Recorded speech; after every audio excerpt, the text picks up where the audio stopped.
Hello, we are the TSA Location Tracker Senior Design Team. I'm Leo Chatterton. I'm Hada Morabe. I'm Tristan Richmond. I'm Zach Rocha. I'm Shri Shadagoplam, and our advisor is Dr. Baris Iksanli. It is important to know the location of each TSA officer within the checkpoint to verify the checkpoint is populated with enough officers. Keeping a security checkpoint well populated and evenly dispersed can allow agents to be more efficient while carrying out airport tasks. GPS is a well-established technology that is used for location tracking, but its performance decreases inside buildings and it is not as power efficient as Bluetooth. We chose this project because of the various intersections of multiple engineering concepts. For the Comp E side of this project, there was a lot of different topics for computer engineers to explore so they can take an opportunity to branch out and learn more. On the EE side, it was important to understand how to support embedded systems from a hardware point of view and know what it takes to build one and to maintain one. Providing a self-updating holistic system that provides the location of each TSA officer periodically can help the TSA easily analyze whether a checkpoint is efficiently covered by enough agents. The system is assisted with the use of a pocket-sized embedded device that tracks the location of each agent within the space. This ensures that TSA can verify every 10 seconds whether or not a checkpoint is well populated and if an agent can be used somewhere else. We want to take a moment to explain a major component of this project, Bluetooth Low Energy. Being an LP technology, it is very useful in embedded system communication, even more so for devices that need to preserve power. Devices never connect to each other in our framework, they communicate solely through broadcasts. Devices read broadcast info and broadcast info themselves to other devices to make themselves known. RSSI in particular is measured between devices on all broadcasts and is crucial in our localization schema. The reason we chose BLE over GPS is because BLE is a power usage limited. GPS is more useful outdoors than indoors. GPS is also a global range and we needed communication within a limited range less than 100 meters. Our initial concept for a machine learning model was a regression model to estimate a single distance value based on a single RSSI value. This way we could get 4 distance values based on the 4 RSSIs between the mobile node and each corner of the grid in order to triangulate the position based on those multiple distances. For our initial network framework, we had the mobile node advertising to the anchor nodes. These anchor nodes would be directly connected to the holistic node, which would then send data to the gateway. For the GUI, we simply wanted to display the agent's location in a grid. At first, we wanted to support any number of agents, but we later decided to limit this to 2, and we'll explain more on this soon. All right, for our initial hardware design, we incorporated a Arduino, a sync framework, an on-off switch, a charging port, and a power supply. The Arduino would be used to facilitate communications between the nodes and the Raspberry Pi. The sync framework would function to synchronize the nodes, the on and off switch to turn the nodes off and on, and the charging port would be used to connect to our charging station whenever they needed to be charged. All right, so this is our initial charging station. This was scrapped, which we will go over later, but this was used to charge 5 nodes at once. All right, on the left-hand side, you can see our enclosures for the nodes. This was kept pretty much the same with minor changes. On the right-hand side, you can see our enclosure for the charging station. Again, this would be used to charge 5 nodes at once, but it was scrapped. All right, for hardware changes, we wanted to implement a mode switch for TSA so that they can switch between tracking a male and tracking a female. We also wanted to get rid of the sync framework, as for our application with BLE, it was always on. So any kind of sync framework wasn't really needed. And we wanted to replace this with a battery test system to allow the user to check if the nodes are charged at all or if they're dead altogether. And as I mentioned, the charging station was scrapped. We found that it was a little bit out of scope for what we were trying to accomplish. And we decided to implement a Adafruit charging module to allow us to charge all of these different nodes. Here's a picture of our final enclosure. It went through quite a few different iterations, but with its final features, this included snap fit joints that made everything fit together nicely. Additionally, slide switches that added as extenders to the internal switches, as well as labels that were on the outside of the case to indicate whether the switch was on or off, or the mode it was in. And finally, the LED indicator on the bottom. It allowed you to see the status of the battery charger itself.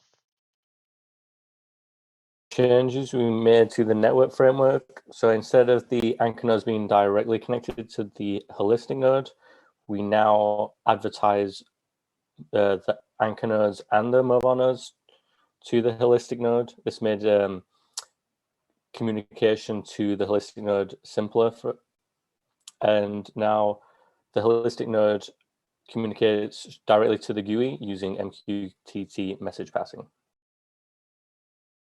For the GUI changes, like we said previously, we limited the mobile nodes to 2. And those show in real time. And we also added a replay feature, so we can replay previously recorded location data at a later time. We made a few changes to the machine learning model. We changed it from a regression-based model to a classifier that classifies based on the prediction as one of the 25 grid squares you saw in the previous GUI. So for example, we would intake 4 RSSI measurements from the mobile node to each anchor or corner of the grid, and then output a location estimation coordinate, such as A4 or B2 or something like that. We also included an analytical model, which basically just calculates the distance based on the RSSI value. We collect 4 of those based on the corners of the grid, and then use those to triangulate the position within the grid. The reason that we didn't use this mathematical model as the 4th point of our project is because in past studies, we found that the equation we use to find distance based on RSSI is not absolute and is generally unreliable. Here's our data collection unit. It also went through some changes. Let's start with the LCD screen change. We changed from an LCD to OLED because it was hard to view the LCD out in the sunlight. Additionally, we had 2 buttons added. The left button acted as a user input to choose what grid position you're in, and the second button acted as user input to submit the 4 RSSI values and that grid position previously selected to a data file that the data would be used in the later model for the machine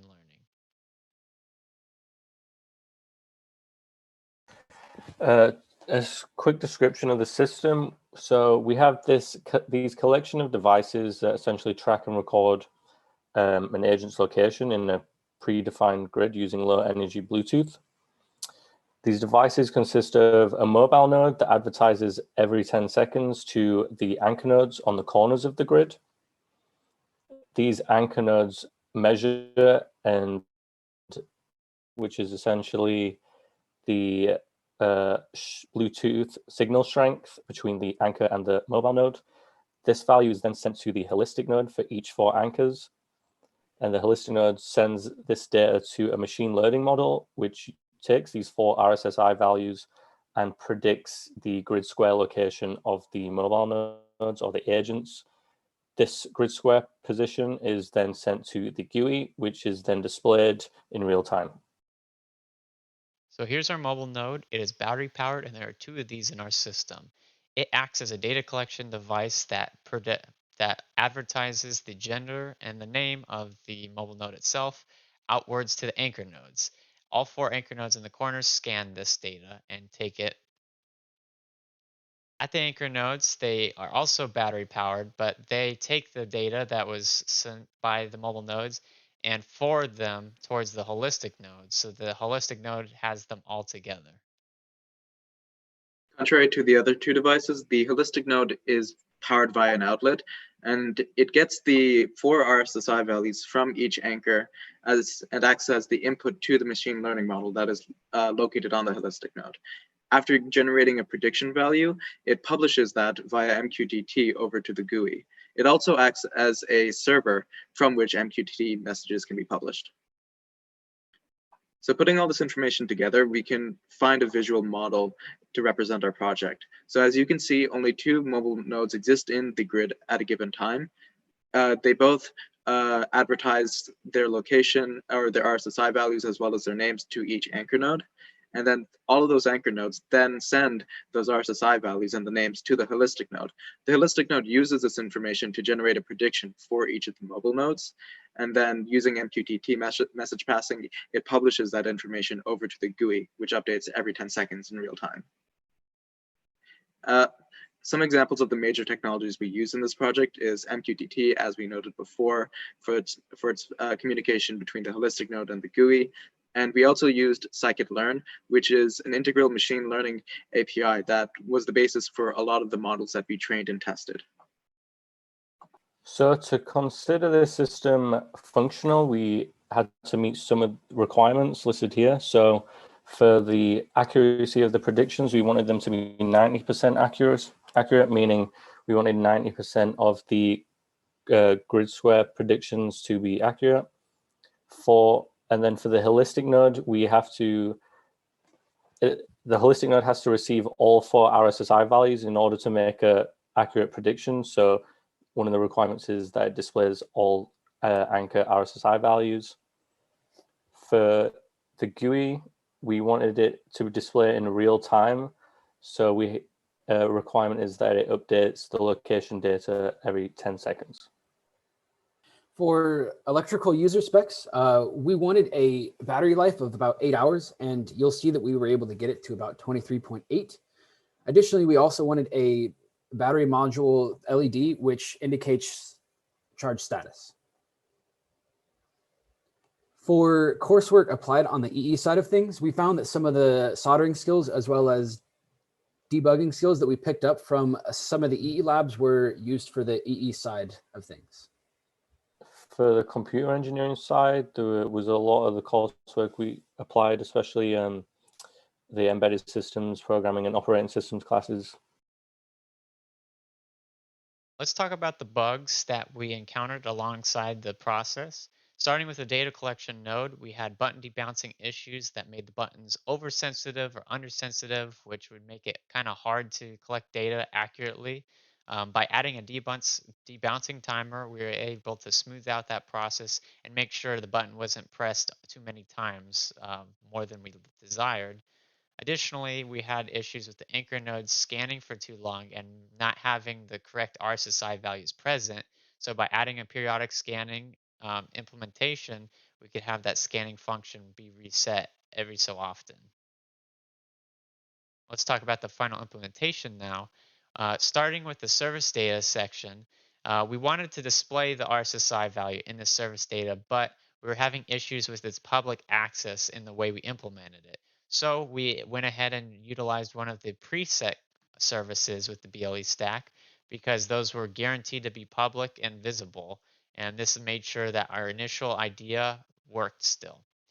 Second, we had issues with the anchor nodes crashing after so long because they're scanning and broadcasting at the same time. So to fix this, we split up the processes where it's scanning periodically, then changes to broadcasting, and it cycles between those two to make sure that everything is functional and not crashing.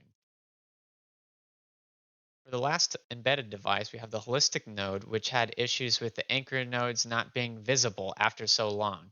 The way we fixed this was by adding an additional periodic timer for the scanning function to be reset. So it scanned for 10 seconds, then reset itself, and this solved the issue.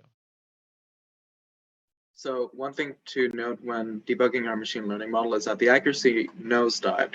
This is the result of a few different things. So when we used our data set, it was collected from 2 different locations.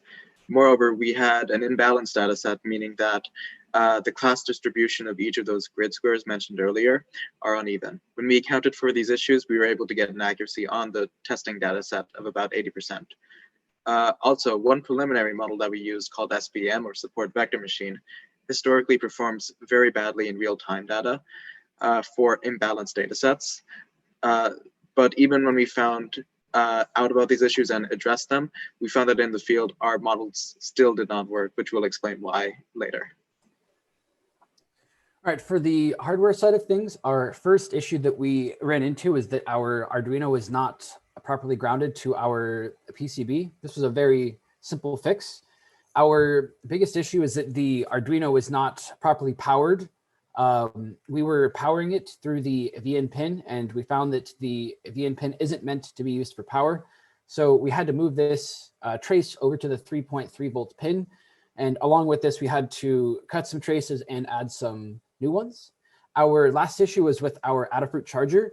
Some of them were entirely grounding themselves to the board, and we found that there was traces on the back of these boards, or on the back of these chargers, that were cut. And to compensate for this, we just wanted to add a layer of Kapton tape to the bottom of all of these chargers to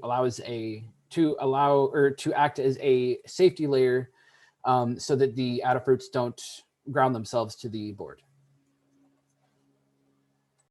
So in validating our final machine learning models, we had a few different ones that ended up giving very good accuracy, around 86%. 2 of these are decision tree classifiers like random tree, random forest, and extra trees. And another one is the SVM model that we mentioned earlier. As you can see from the classification report and the confusion matrix, it does boast an impressive amount of weighted accuracy at about 86%. And most of the time it is able to predict the grid squares, but this is only on the testing data set that we used. When we tried to use these models out in the field, we found that most of the time it wasn't able to predict the exact location that it was in. There can be a few different reasons for this. The models themselves and their hyperparameters could be insufficient for the task, or the data collected doesn't necessarily reflect the data as it exists in real time. This would be a good time to talk about the applicability of a machine learning solution in a changing environment. So an important thing to note is that machine learning models need to have accurate, useful data to learn from in order to be able to generate useful and relevant predictions. When we think about RSSI signals, they're already affected by multipath fading, and this worsens in a dynamically changing environment. So when we collect our RSSI data in a constantly changing environment, the model learns from data that may not necessarily reflect RSSI values that exist in real time. The useful data are only at the beginning of a data collection session and not towards any amount of time at the end. This means that the machine learning model wasn't able to generalize well and was fitting only to the data set that we were given. This is the reason why we were getting such bad location prediction values in the end. For validating the node communication, we relied on looking at the holistic nodes for seeing all the necessary data coming in. Let's start with the mobile nodes. We were able to see that the mobile nodes were sending out the genders and identifications of themselves out towards each of the anchor nodes. Then from the anchor nodes, you could see that the RSSI generated from the mobiles, as well as that auxiliary data, was present and was being displayed when they got sent over to the holistic node, as you'd see in a later video. Next, we see that there is no dead zones in our grid because we'd have the user walk between each grid space, and we could see the RSSI value updating as they went through the entire grid. As mentioned before, the battery exceeds 8 hours and theoretically should last up to 23 hours. An LED will turn red to indicate a battery is plugged in and is charging. An LED will turn green to indicate battery is fully charged. Here we can see the project in action. So we have the mobile node out in the physical grid square and the GUI updating in real time. And then here we have the replay function, just replaying some previously recorded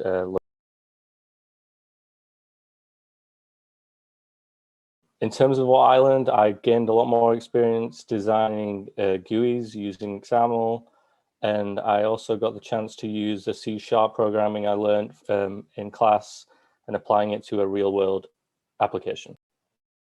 For what I've learned throughout the semester, I've learned a few things. I've learned to improve my soldering skills with the help of Mark Bruno. I also learned how to debug and trace down a problem within a PCB board. I also learned how to implement everything I've learned in a classroom into a schematic/design aspect. I've learned how to translate a data sheet of a component and make it fit into a schematic. I also learned and watched how Comp E and EE really work together in the real world. Even though the classification models I built didn't end up working for this application, I learned a lot about machine learning concepts that I can continue to work on and improve. Moreover, I learned about how the applicability of machine learning solutions to existing problems may not always be a perfect fit. I also learned a lot about embedded communication, both about BLE and also through MQTT. In a world where IoT becomes more popular, I think knowing more about these concepts will help me in my career. I also learned a lot about documentation writing. And during the past year, I've gotten a lot of practice writing technical documentation for status reports and otherwise. So I know that writing is an essential skill for engineers. So I think this will definitely help me as I go forward in my career. For myself, I also learned about the BLE stack quite a bit. I read lots of white papers, documents, and forums to learn how the ins and outs of that BLE stack functions. This was necessary for most of our communication of IoT devices, as in the future, the BLE would probably play a big role in IoT, which is really great. Additionally, I learned about how to take a 3D idea and CAD it with Fusion 360 and then move that idea into a physical object, which was 3D printed. I learned about the maintenance and upkeep of the 3D printer, as well as thinking about a project as a multidisciplinary perspective.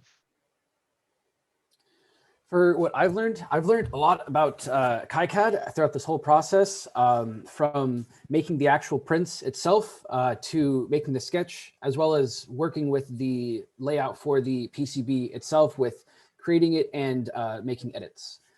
For the hardware side of things, I definitely learned a lot about soldering. I've definitely picked up a lot of new skills, as well as I definitely learned a lot more about debugging and how to track down a problem and fix it. If you'd like to see any of our files or source code, it's all available at our GitHub. Feel free to use the URL or the QR code. Thank you.